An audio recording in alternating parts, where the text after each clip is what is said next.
In my assessment, and I'm not alone here, we have about a year and a half maximum remaining on the ability to reach a two-state solution. Now, I know that there are prophets of doom who have been saying for years that time has run out on the two-state solution. I never joined that parade of doomsdayers, but I do today. And I believe that we have about a year or a year and a half maximum, primarily on the basis of two factors. One, and this is the most important one, is that the current Palestinian leadership of Mahmoud Abbas and Salam Fayyad have about a year or a year and a half left of political life in their leadership. Sometime in 2011, their plug gets pulled and their energy is gone, and their legitimacy to deliver an agreement to the Palestinian people is over. And the contest for leadership on the Palestinian side, which has already begun, is not a contest amongst those who claim positions of moderation. It will be a contest on who's more nationalistic, or who's more religious, or who's more going to defend Palestinian interest against the Jews and the Zionists. And it won't be a political contest on who's going to bring us peace with Israel. The second factor is that we have about a year left of the Obama administration before he stops being the president and gets on the campaign trail. That's our time frame. And during that time frame, as we heard from Dani Zeidman and Chagit Ofran earlier, and Jawadin Silwan, we're sitting on a powder keg here in the city. We called it flashpoints because any one of these things that's going on in the city on the ground, whether it be Sheikh Jarrah, or Silwan, or Jabal Mukaber, or tunneling under people's homes in archaeological excavations, or perhaps under the Muslim Quarter or under the Temple Mount Haram al-Sharif, is a point of explosion. We don't have time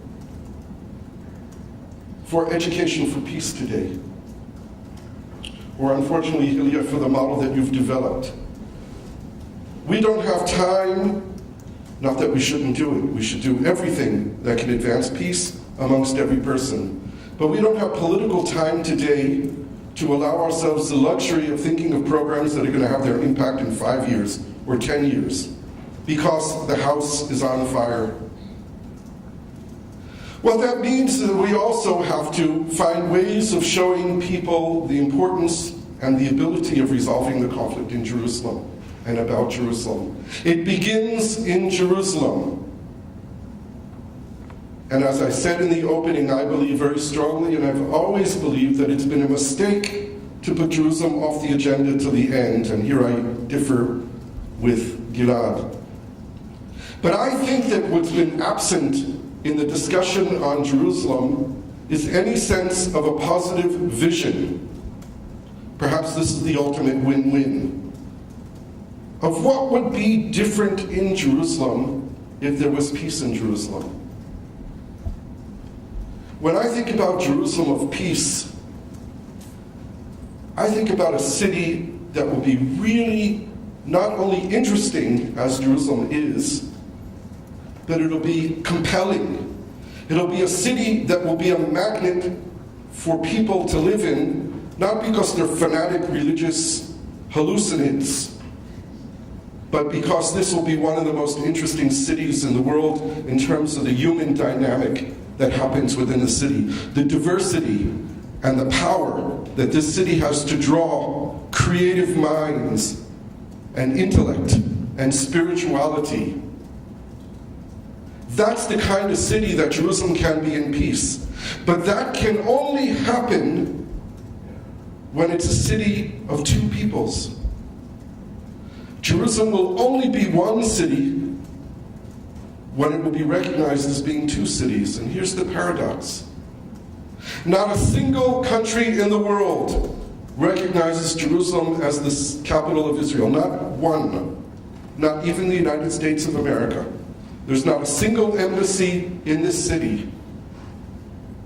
But imagine what this city will be like when there are 200 embassies in the city, the embassies to the State of Israel and to the State of Palestine. Imagine the difference that would make to Jerusalem. Thousands, tens of thousands of internationals, of diplomats, of international organizations and agencies seeing Jerusalem as their, or one of their centers. Life in the city would be like in terms of culture, the culinary life of the city, what we would be able to do and share with people around the world. When Jerusalem is recognized as the capitals of Israel and Palestine, think of E1, the area that the past governments of Israel have wanted to build up in order to connect Jerusalem to Ma'aleh Adumim and to prevent the development of a Palestinian state.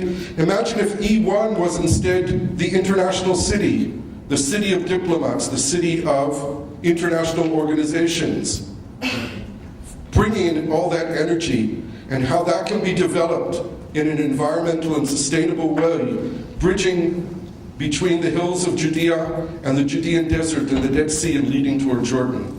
There are possibilities for Jerusalem to become the most important city of the world, something that some people think Jerusalem is today, but is not.